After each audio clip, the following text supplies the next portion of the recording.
ሲያልፍ ለምን እስልምናን እንደለቀቀን የሚያሳዩ በእርሱ የሚያምን አይፈረድበትም፣ በእርሱ የማያምን ግን በአንዱ በእግዚአብሔር ልጅ ባለማመኑ አሁን ተፈርዶበታል። ሙስሊሞች ምናልባት እስልምናን ሲሰብኩ ጀነት ትገባላችሁ የሚል ንግግር ሊናገሩ ይችላሉ። የተሰሩት ለምንድን ነው? ለገሃነብ ነው። አላህ አስቀድሞ ለገሃነብ እንደሚሆኑ አውቆ ምን ብሏል?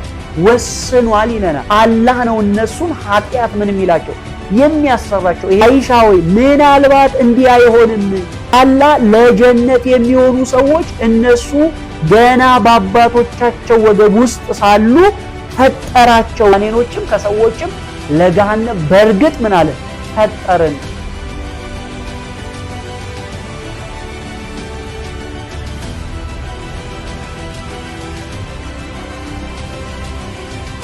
ሰላም ክርስቶስ ይብዛላችሁ። እንዴት ናችሁ ወንድሞች? ሁላችሁንም ሰላም ብያለሁ። ጌታ ኢየሱስ ክርስቶስ ለዘላለም የተመሰገነ ይሁን። እኔ ወንድማችሁ ከድር ሳዶ ነኝ። ዛሬ ደግሞ አዲስ በሆነ ቪዲዮ ወደ እናንተ መጥቻለሁ። እንግዲህ ይሄንን የዩቲዩብ ቻናል ሰብስክራይብ ያላደረጋችሁ ወንድሞች ካላችሁ ሰብስክራይብ አድርጉ። እንዲሁም ደግሞ ሌሎቻችሁ ላይክ ማድረግ ካለባችሁ ላይክ አድርጉ፣ ሼር ማድረግ ካለባችሁ ሼር አድርጉ። የአስተያየት መስጫ ሳጥን ውስጥ አስተያየት መስጠት ትችላላችሁ። አስተያየታችሁን እቀበላለሁኝ። እንግዲህ እንደምታውቁት ይሄ የዩቲዩብ ቻናል በእስልምና አስተምሮት ላይ የተለያዩ ጉዳዮችን እያነሳን እንነጋገራለን። የተለያዩ የእስልምና አስተምሮቶችን እናያለን። እንድታውቁ እንድትረዱት እስልምና ምን አይነት አስተምሮ እንደሆነ፣ ለምን እስልምናን እንደማንቀበል፣ ለምን እስልምናን እንደማንከተል፣ እንዲሁም ደግሞ ሲያልፍ ለምን እስልምናን እንደለቀቀን የሚያሳዩ አስተምሮቶችን የምናሳይበት የምንገልጥበት፣ እንዲሁም ደግሞ ሙስሊሞች በክርስትና ላይ የሚያነሷቸውን ጥያቄዎች የምንመልስበት የዩቲዩብ ቻናል ነው። ስለዚህ ኮንተንቱ እስልምና ላይ እስልምና ዙሪያ ያጠነጥናል። ይህንን አገልግሎት አብራችሁ መሆን የምትፈልጉ ማገዝ የምትፈልጉ ሰብስክራይብ በማድረግ ጀምሩ። እንዲሁም ደግሞ ይህንን ቪዲዮ መድረስ አለበት ሊሰሙት ይገባል ብላችሁ የምታስቡት ሰዎች ጋር እንድታደርሱ በጌታ ፍቅር እጠይቃችኋለሁ። ዛሬ ይዤ የመጣሁት ስለ ገሃነብና ስለ ሙስሊሞች ምን አይነት ህብረት አላቸው? ሙስሊሞች ከገሃነብ ነፃ ናቸው ወይ? ሙስሊሞች ሙስሊም በመሆናቸው ብቻ ከገሃነብ ነፃ መሆን ይችላል ወይ? አላህ ስለ ገሃነብ ምን አይነት ነገር ተናግሯል? ሰዎችስ ወዴት ነው የሚሄዱት? ወደ ገሃነብ ወይስ ወደ ጀነት? ወደ ጀነት የሚሄዱበት ምክንያት ምንድነው? ወደ ገሃነብስ የሚሄዱበት ምክንያት ምንድነው ብለን እንድናውቀው የሚያደርጉ ጥቂት የእስልምና አስተምሮት ውስጥ ያሉትን መዛግብት እናጠናለን። እንግዲህ ሁላችንም እምነትን ስንሰብክ ሰዎች ከገሃነብ ነፃ መውጣት አለባቸው፣ ሰዎች ወደ ጀነት ወደ እግዚአብሔር መንግስት መግባት አለባቸው ብለን ነው። እኛ ክርስቲያኖች ለምሳሌ ወንጌልን ስንሰብክ ሰዎች ያለ ክርስቶስ ኢየሱስ ወንጌል የዘላለምን ሕይወት መውረስ አይችሉም፣ የእግዚአብሔር መንግስት ማግኘት አይችሉም። ስለዚህ የክርስቶስን ኢየሱስ ወንጌል መስበክ አለብን። የክርስቶስ ኢየሱስን ወንጌል የማይቀበል የማያምን ሰው በፍርድ በገሃነብ ውስጥ ነው የሚኖረው ብለን እናምናለንና እንሰብካለን። ሰዎች ክርስቶስን አግኝተው ከገሃነብ እንዲወጡ መጽሐፍ ቅዱስ ሲናገር በዮሐንስ ወንጌል ምዕራፍ 3 ቁጥር 16 ላይ በእርሱ የሚያምኑ ሁሉ የዘላለም ሕይወት እንዲኖራቸው እንጂ እንዳይጠፉ እግዚአብሔር አንድያ ልጁን እስኪሰጥ ዓለምን እንዲወዷል። በእርሱ የሚያምን አይፈረድበትም፣ በእርሱ የማያምን ግን በአንዱ በእግዚአብሔር ልጅ ባለማመኑ አሁን ተፈርዶበታል ይላል። ስለዚህ በክርስቶስ ኢየሱስ የሚያምን ሰው አይፈረድበትም፣ በማያምን ላይ ግን እግዚአብሔር ምን ብሎበታል? ፈርዶበታል ይላል። ሰዎች ከፍርድ እንዲያመልጡ ጌታ ኢየሱስ ክርስቶስን መቀበል አለባቸው ብለን እናምናለን። ስለዚህም ጌታ ኢየሱስ ክርስቶስን እንሰብካለን። እንዲሁም ደግሞ ሙስሊሞች ምናልባት እስልምናን ሲሰብኩ ጀነት ትገባላችሁ የሚል ንግግር ሊናገሩ ይችላሉ።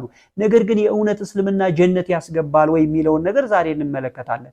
ግን ብዙዎች ብጠይቋቸው እስልምና የጀነት መንገድ ነው፣ እስልምና የጀነት ሕይወት ይሰጣቸዋል፣ ስለዚህ ተቀበሉት ይላሉ። እንደው የሙስሊሞች ጀነት ምን አይነት ነው፣ የክርስትና የእግዚአብሔር መንግስት ምን አይነት ነው የሚለውን በሌላ ቪዲዮ እመጣበታለሁ ሌላ ጊዜ። ምክንያቱም የእስልምና ጀነት ከእግዚአብሔር መንግስት ከክርስቲያኖች ገነት የሚለይ ስለሆነ ፍጹም የሚለይ ስለሆነ እሱ ሌላ ጊዜ እንመጣበታለን። ነገር ግን ሰዎች ሙስሊም ስለሆኑ ጀነት ይገባሉ ወይ ብለን ስንል መጽሐፍቶቻቸው እንደዛ ብለው አያስተምሩንም። ነገር ግን ቁርአን ላይ ለምሳሌ በሱራ 2 ሱረቱል በቀራ 25 ላይ እንዲሁም ደግሞ ሱረቱል ኢምራን 133 ላይ እንዲሁም ሱረቱል ተውባ 72 ላይ አማኞች ጀነት ተስፋ ተሰጥቷቸዋል። አላህን የሚከተሉ መልካም ስራ የሚሰሩ የጀነት ተስፋ ተሰጥቷቸዋል። ጀነት እንደሚገቡ የሚያሳዩና የሚናገሩ የቁርአን አንቀጾች አሉ። ነገር ግን ዛሬ ከማነሳቸው የቁርአን አንቀጽና ሐዲሳት የእስልምና አስተምሮት የተነሳ ይሄ ነገር ዝም ብሎ ከወሬ የሚያልፍ ከንግግር የሚያልፍ ነገር እንዳልሆነና ሰዎች ጀነት እንደማይወርሱ በእስልምና ማለት ነው ጀነትን ቀጥታ አይወርሱም። አንዳንዶቹ ገሃነብ ነው የሚገቡት። ገሃነብ ገብተው ነው ከገሃነብ ወጥተው ጀነት የሚገቡት የሚል የሚያሳየናል። እንዲሁም ደግሞ እንደውም አላህ ለጀነትም ለገሃነብም የፈጠራቸው ደግሞ አሉ። ስለዚህ አላህ የፈጠረበት ቦታ ነው የሚያስገባው እንጂ ለጀነት ከፈጠራቸው ለጀነት የሚያስገባቸው እንጂ ሙስሊም ስለሆኑ ጀነት የሚገቡ ሙስሊም ስላልሆኑ ደግሞ ገሃነብ የሚገቡ አይደለም። ምናልባት በሌላ ቪዲዮ ደግሞ ክርስቲያኖች ጀነት እንደሚገቡ የሚያሳይ አስተምሮ ደግሞ በእስልምና አስተምሮ ውስጥ አለ። ክርስቲያኖች ሆነው ጀነት የሚገቡ አካላቶች እንዳሉ የሚያሳይ የእስልምና አስተምሮ አለ። እሱንም ሌላ ጊዜ እንመለከታለን። የዛሬውን ቪዲዮ መጀመር የምፈልገው ከሱራ 779 ላይ ነው። ይሄንን ሁላችሁ ምናልባት ከዚህ በፊት ሰምታችሁት ሊሆን ይችላል። እንደዚህ የሚል ቃል አለ። ግማሹን ነው የማነበው፣ እናንተ ሙሉን አንብቡት። ሱራ 779 ማለት እንደዚህ ይላል፣ ከጋኔንም ከሰዎችም ብዙዎችን ለገሃነም በእርግጥ ፈጠርን ይላል። ከጋኔን ከአጋንንቶች ማለት ነው። እንዲሁም ደግሞ ከሰዎችም ብዙዎችን በእርግጥ ለምን ፈጠርን? ለገሃነም ፈጠርን ይላል። አሁን እነዚህ አካላቶች ለምንድን ነው የተፈጠሩት? ክሬት የተደረጉት የተፈጠሩት የተሰሩት ለምንድን ነው? ለገሃነም ነው። ለገሃነም ነው የተፈጠሩት። ከምን? ከአጋንንቶች ከጋኔኖችም እንዲሁም ከሰዎች ብዙዎችን ለምን? ለገሃነም ፈጠርን ይላሉ። ይህ ማለት ምን ማለት ነው? አላህ አስቀድሞ ፍጥረታትን ሲፈጥር ለገሃነም ምን ብሏል? ፈጥሯል። ስለዚህ ለገሃነም የተፈጠረ ከሆነ ገሃነም ነው የሚገባው፣ ለጀነት የተፈጠረ ከሆነ ደግሞ ጀነት ነው የሚገባው። አስቀድሞ የተፈጠረበት ስፍራ ነው እንጂ የሚገባው መልካም ስራ ስለሰራ በአላህ ስላመነ ምናምን የሚለው ነገር እንደው ከወሬ የዘለለ ነገር አይሆንም ማለት ነው። በዚህ የቁርአን አንቀጽ መሰረት እንደው ይህንን የቁርአን አንቀጽ ኢብኑ ከሲር ሲፈስረው ምን ብሏል? ለገሃነም ፈጠርን ማለት አለ። ለገሃነም ፈጠርን የምትለው ቃል ለገሃነም ፈጠርን ማለት መጨረሻቸው ገሃነም እንደሚሆን አላህ ቀድሞ አውቆ ወስኗል ማለት ነው ይላል። ምንድነው ኢብኑ ከሲር የሚለን? ይህ ማለት ለገሃነም ፈጠርን ማለት አላህ አስቀድሞ ለገሃነም እንደሚሆኑ አውቆ ምን ብሏል? ወስኗል ይለናል። ውሳኔ ነው። ለምንድን ነው? እነዚህ ለገሃነም ናቸው እነዚህ ለጀነት ናቸው የሚል ውሳኔ ማለት ነው። ስለዚህ እነዚህ እዚህ ጋር ብዙዎችን ከጋኔንና ከሰዎች ብዙዎችን ለገሃነም ፈጠርን ሲል ምንድነው ማለት ነው? ውሳኔ ነው ማለት ነው። ውሳኔ ነው። ስለዚህ ከሙስሊሞች መካከል ለገሃነም የተፈጠረ ካለ ገሃነም ይገባል፣ ለጀነት የተፈጠረ ካለ ጀነት ይገባል እንጂ አላህን ስላመነ መልካም ስላሰራ የሚለው የቁርአን አስተምሮ ምናልባት ከወሬ የዘለለ ነገር ላይሆን ይችላል የሚለውን መያዝ እንችላለን። እንዲሁም ኢብኑ አባስ አንድ ነገር ይናገራል በዚህ በቁርአን አንቀጽ ላይ ለገሃነም ፈጠርናቸው ማለት መጨረሻቸው ገሃነም እንደሚሆን ነው፣ እነርሱም የገሃነምን ሰዎች ስራ ይሰራሉ በማለት ኢብኑ አባስ ይናገራል። ኢብኑ አባስ ምንድነው የሚለው? እነዚህ ሰዎች ለገሃነም ፈጠርን ማለት ሰዎቹም ይሁን ጋኔኖቹ ለገሃነም ፈጠርናቸው ማለት መጨረሻቸው ገሃነም ነው እያለን ነው። ስለዚህ የገሃነምን ስራ ይሰራሉ፣ ገሃነም ይገባሉ ማለት ነው በማለት ሲናገር እናያለን። እንዲሁም ደግሞ ሌላ አንቀጽ አለ ይሄንን እንደው ትክክል እንደሆነ የሚያሳይና ግን ወረድ ብሎ ደግሞ ትንሽ ለየት የሚል የቁርአን አንቀጽ ደግሞ አለ። ሱረቱን መርየም ሱራ 19 ቁጥር 71 ላይ ያለው እንደዚህ ይላል፣ ከእናንተ ወደ እርሷ ወራጅ እንጂ አንድም የለም፣ መውረድ ከጌታ የተፈረደ ግዴታ ነው ይላል። ከእናንተ አንድም የለም ወደ እርሷ ወራጅ እንጂ ይህ ከጌታ ምን ያለ የተፈረደ ፍርድ ነው ይላል። የተወሰነ ውሳኔ ነው። ምን? ከእናንተ ወደ እርሷ ምን የሚል የሚገባ የሚወርድ እንጂ በማለት ሁሉ ደግሞ ገሃነም ወደ እርሷ የተባለው ገሃነም ነች። በተፍሲራት ውስጥ ተጠቅሷል። ስለዚህ ሁሉ ወዴት ነው የሚገባው ይለናል? ወደ ገሃነም ነው የሚገባው ይለናል። ይሄ ደግሞ ከጌታ ዘንድ ምን ያለ ነው? የተፈረደ ፍርድ ነው ይልና 72 ላይ ወርዳችሁ ስታዩ የተጠነቀቁትን ከእርሷ እናድናለን ይላል። ተፍሲራት ውስጥ ምን ማለት እንደሆነ አብራርተውታል። ይህንን የቁርአን አንቀጽ ሱረቱን መርየም 71ን የቁርአን አንቀጽ ኢብኑ አባስ ሲፈስር ምን ይላል? ከእናንተ ውስጥ ማንም አይቀርም እንጂ ከነቢያትና ከመልእክተኞች በስተቀር ይላል። ኢብኑ አባስ ምን ይላል? ከእናንተ አንድም የለም ወደ እርሱ አወራጅ እንጂ ይህ ከጌታ ዘንድ የተፈረደ ነው የሚለው ይላል። ነቢያትንና መልእክተኞችን ምን አይልም? አያካተትም ገሃነም መግባት። እናንተ ግን ሁላችሁ ምን ትላላችሁ? ትገባላችሁ ማለት ነው። ይሄ ነቢያትንና ማንን አያካተትም? መልእክተኞችን አያካተትም በማለት ሁሉ ሰው ወደ ገሃነም የሚገባ ስለመሆኑ የቁርአን ተፍሲሩን ሲፈስር ኢብኑ አባስ ይናገራል። በዚህ ይሄንን የቁርአን አንቀጽ ደግሞ ኢብኑ ከትር ሲፈስር ይሄ ገሃነም የተባለውን እንደው ገሃነም የፍርድም ቦታ ሳይሆን በገሃነም ላይ የተዘረጋ ድልድይ ነው። ሲራጥ የሚባል በጣም ቀጭን የሆነ ድልድይ ነው። ሁሉ ሰው በዚያ ያልፋል ማለት ነው። በዚያ ሰዓት ውስጥ በዚያ በገሃነም ላይ በተዘረጋው ቀጭን ገመድ ቀጭን ከፈረስ ጭራ የሚቀጥን ገመድ ላይ በሱ ላይ ምን ይላሉ? በዛች ላይ ያልፋሉ ማለት ነው። ሁሉ ሰው በዛ ያልፋል፣ በዚያ የማያልፍ የለም ማለት ነው ይለንና እዛ ውስጥ ያንኑ ሲተነትን በዚያ ውስጥ የሚያልፉና ከዛ እናድናቸዋለን ብሎ 72 ላይ የተናገረው እንደው ተቃጥለው አንዳንድ ተፍሲሮች ስለ ኃጢአቶቻቸው እዛ ውስጥ ዋጋ ከፍለው ተቃጥለው ግንባራቸው ላይ ያለችው የስግደት ምልክታቸው እሷ ብቻ እስክትቀር ድረስ ሰውነታቸው ሁሉ ተቃጥሎ ይላል ኢብኑ ከትር። ተቃጥሎ ነው ከዛ ምን የሚሉት ወጥተው ጀነት የሚገቡት ይለናል። ስለዚህ ሙስሊሞች ከገሃነም ምን የሚሉ አይደለም፣ የሚያመልጡ አይደሉም። 779 ላይ ምን ብሎናል? ከጂኒም ከጋኔንም እንዲሁም ከሰዎችም ብዙዎችን ለገሃነም ምን ብለናል? ፈጥረናል ብሎ ዘግቷል። እዚህ ጋር ደግሞ ሁላችሁም ገሃነም የምትገቡ ናቸው አሉ። ግን ተፍሲሮቹ ሲራጥ ነው ምናምን በሚል ቀይረውታል። ቁርአን ላይ ሲራጥ ነው የሚል ነገር የለም፣ ወደ እርሱ አወራጅ ነው የሚለው። ከዛም ደግሞ እናድናቸዋለን ይላል። በተለያዩ ሐዲሶች ላይ ከጀነት ከጀሃነም ወጥተው እንደው አንዱ የመጨረሻ ወደ ጀነት የሚገባ ከገሃነም ወጥቶ ወደ ጀነት የሚገባ በእንብርክኩ እየተንፏቀቀ ጀነት ሞልታለች እያለ ከአላህ ጋር የሚነጋገር አካል ስለመኖሩ በሐዲሳት ውስጥ እናያለን። እሱን ሐዲስ እዚህ ላይ አስቀምጥላችኋለሁ ስክሪኑ ላይ። ስለዚህ ሙስሊሞች ጀሃነም ምን ይላሉ ማለት ነው? ይገባሉ። ጀሃነም ሙስሊም ስለሆኑ ከጀሃነም የሚያመልጡ የሚድኑበት ስራ ስለሰሩ መልካም ስራ ስለሰሩ ወይ በአላህ ስላመኑ የሚድኑበት ምክንያት ያለም። የመጀመሪያው ምንድነው የሚለን? ውሳኔ ነው። የተፈጠሩበት ፍጥረት ነው። እሱን የሚያሳይ ነገር ከስር ሐዲሳትን አሳያችኋለሁ። ያንን ይሄ የቅድመ ውሳኔ ስለመሆኑ ቀድር ስለመሆኑ በቀድር የማያምን ሙስሊም የለም። በአላህ ቅድመ ውሳኔ የማያምን የለም። ያንን የሚያሳዩ ሐዲሶችን አሳያችኋለሁ። ያ ማለት 779 ላይ ያየ ነው። አላህ ሰዎችንም ይሁን ጋኔኖችን ብዙዎችን ለገሃነም ፈጥሯል፣ ደግሞ ለጀነትም ፈጥሯል። ለጀነት የፈጠረው ጀነት ይገባል፣ ለገሃነም የፈጠረው ገሃነም ይገባል። እንደው በስራ ነው ብለን ካልን ምክንያቱም መልካም ስራ የሰሩ ብሎ ስለሚናገር ለጀነት ተስፋ የገባላቸው አካላቶች ስለ ስራ ነው ብለን ካልን ስራ የሚሰሩ ቢሆኑ ራሱ ማለት ያንን ስራ የሚያሰራቸው አላህ ስለመሆኑ የሚያሳዩ የሐዲሳትን እናያለን። እንደው አንድ ሐዲስ ይህንን በደንብ የሚያሳየን በሰሂህ ቡኻሪ 6614 ላይ 6614 ላይ አንድ ታሪክ እናያለን። እናንተ ሐዲሱን ይዛችሁ ሄዳችሁ አንብቡ። አደምና ሙሳ ተከራከሩ ይለናል። አደምና ሙሳ ተከራከሩ።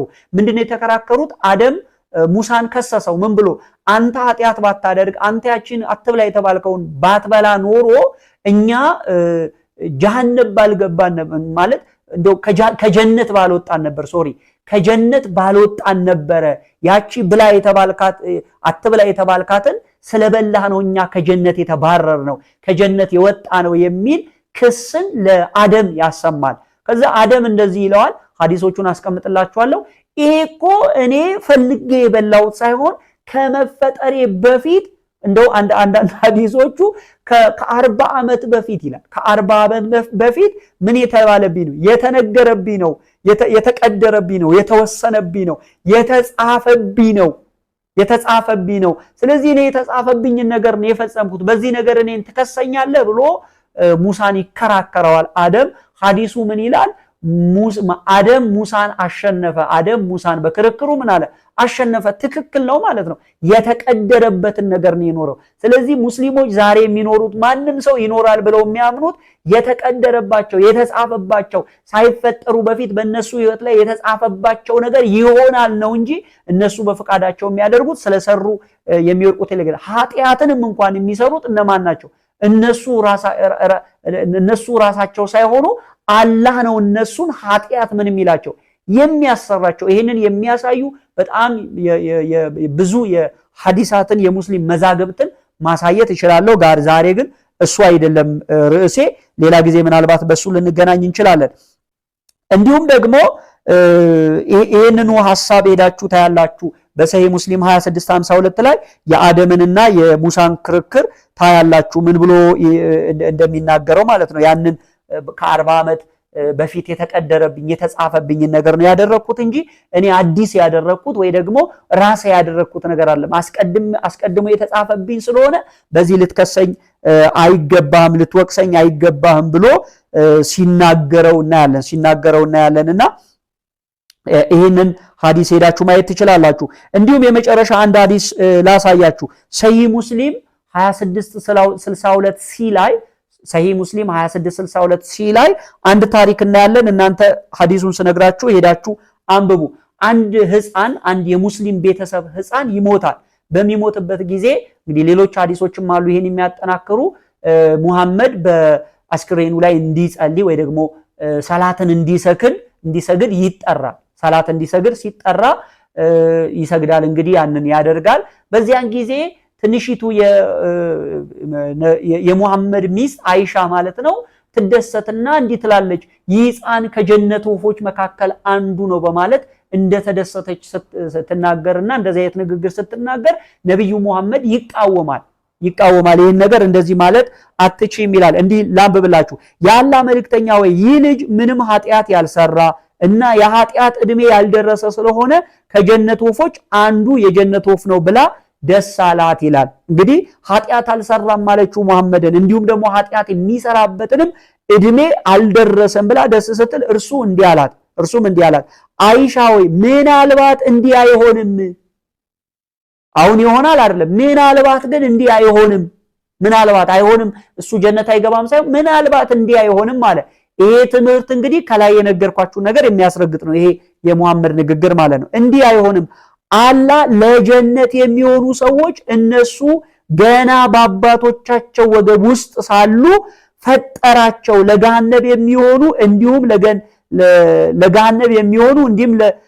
ለገሃነምም ፈጠራቸው። እነርሱ ገና በአባቶቻቸው ወገብ ውስጥ ሳሉ ነው የተፈጠሩት። ከላይ ምንድነው የነገርኳችሁ? ከላይ ያለው መጀመሪያ የነገርኳችሁ ሱራ 779 ላይ ብዙዎችን ለገሃነም ከጋኔኖችም ከሰዎችም ለገሃነም በርግጥ ምን አለ ፈጠርን። እንግዲህ ሙስሊም የሆነ ብላቴና የሙስሊም ቤተሰብ የሆነ ብላቴና እንግዲህ ሰው ሲወለድ ሙስሊም ነው ይላሉ ሙስሊሞች። እንደዚህ አይነት አስተምሮ ባይኖርም ሙስሊም የሆነን ብላቴና ሞቶ ኃጢአት መስራት ያልደረሰ ኃጢአት ያልሰራ ሆኖ ጀነት ይገባል ብላ በመደሰተዋ አይሻ ኖ አለ ጀነት ይገባል አይገባም ማለት አንችልም። ለምን?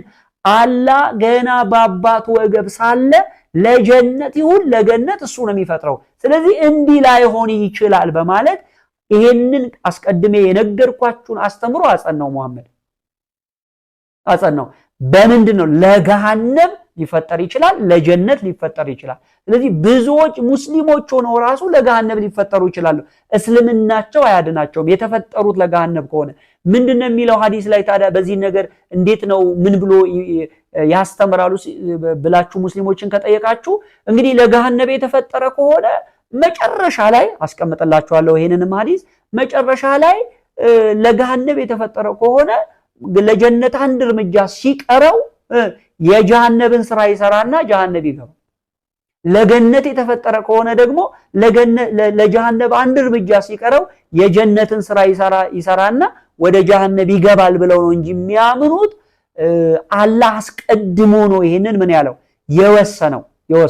ነገር ግን በጣም የሚያሳዝነው ነገር በሱራ 19 ሱረቱል መርየም 71 ላይ የተነገረው ግን ሁሉ ደግሞ ገሃነብን ቀማሾች እንደሆኑ ተቃጥለው የሚወጡ አሉ የሚል ሐሳብ ቢኖረው ማለት ለኃጢአቶቻቸው ተቃጥሎ ይወጣሉ የሚል ሐሳብ ቢኖረው ነገር ግን ሁሉም ሙስሊሞች ደግሞ ገሃነብን ምኖች ናቸው ቀማሾች ናቸው። እንግዲህ ኢብኑ አባስ ይሄንን መቀበል ከብዶት ነው አይ ይሄማ ነቢያቶችንና መልእክተኞችን አይመለከትም ነቢያቶችና መልእክተኞችን እንዴት ይገባሉ አሁን መሐመድ እንዴት ገሃነብ እሳት ይገባል ብሎ ይመን ይሄ ከብዶት ይሄንን ነገር ፈጽሯል እነሱን አይመለከትም ይላል ያንን የሚያሳይ የቁርአን አንቀጹ ግን ያንን አያሳይም ከእናንተ አንድም የለም ስለሚል ማለት ከእናንተ አንድም የለም ስለሚል ግን ገሃነብ የሚገባው ኃጢአት የሚሰራ ከሆነ ገሃነብ የሚገባው ኃጢአት የሚሰራ ከሆነ ኃጢአት የሚያደርግ ከሆነ ገሃነብ ገብቶ የሚቃጠል ኃጢአትን የማይሰራ አለ ወይ ስትሉ ኃጢአትን የማይሰራ በሙስሊሞች መካከል አይደል ማለት ሁሉም ኃጢአት ይሰራሉ ይያል እየፈረንባቸው ሳይሆን እነሱ ራሳቸው ኃጢአት የማይሰራ የለም ነው የሚለው ኃጢአት ባይሰሩ ኖሮ አላህ ያጠፋቸው ነበር ይሄ ሐዲስ ይናገራል አላህ ኃጢአትን ባትሰሩ እናንተን አጥፍቼ ኃጢአት በሚሰራና ምህረት በሚጠይቀኝ እተካችሁ ነበር ብሏል በዚህ ሐዲሱን እዚህ ጋር አስቀምጥላችሁ እተካችሁ ነበር ብሏል ስለዚህ ኃጢአትን መስራት ምንድነው ማለት ነው ግዴታ ነው ማለት ነው ገሃነም መግባትም በዚህ ሁኔታ ምንድነው ማለት ነው ግዴታ ነው ማለት ነው ስለዚህ በእስልምና አስተምሮ ውስጥ ሙስሊሞች ከገሃነብ የሚላቀቁበት ምንም አይነት መንገድ የለም ከገሃነብ ነፃ የሚሆኑበት ምንም አይነት መንገድ የለም የተነገሩ ተስፋዎች ተስፋ ናቸው እንጂ 72 ሚስት የሚበል በጀነት ወንዞች ተከበባላችሁ የሚበል ምንም አይነት የጀነት ነገር ቢናገር ተስፋ ነው እንጂ እንዲህ ካደረጋችሁ እንዲህ ነው እንጂ ያንኑ ተስፋ የሚያፈርሱና ልንሽረው ማንችለው የአላህ ቃላት ደግሞ አሉ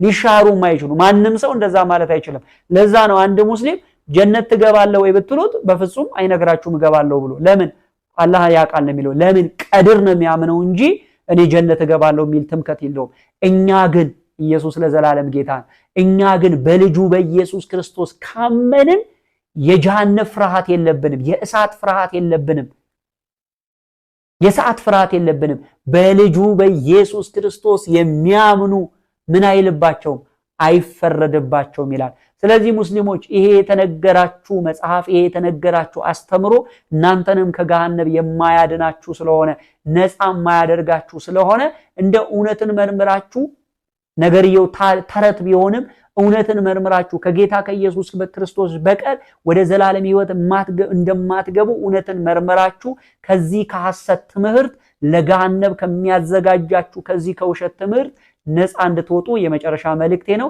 ጌታ ኢየሱስ ዘመናችሁን ሕይወታችሁን ይባርክ በሌላ ቪዲዮ እንገናኛለን እግዚአብሔር ይረዳናል ይሄንን ዩቲዩብ ሰብስክራይብ ያላደረጋችሁ ደግሜ እናገራለሁ ሰብስክራይብ አድርጉ ሼር አድርጉ ለሁሉ ሰው አድርሱ የተለያዩ ፕሮግራማችሁን ይዤ ወደ እናንተ ቀርባለሁ እግዚአብሔር አምላክ ዘመናችሁን ይባርክ ሰላምና ጸጋ ይብዛላችሁ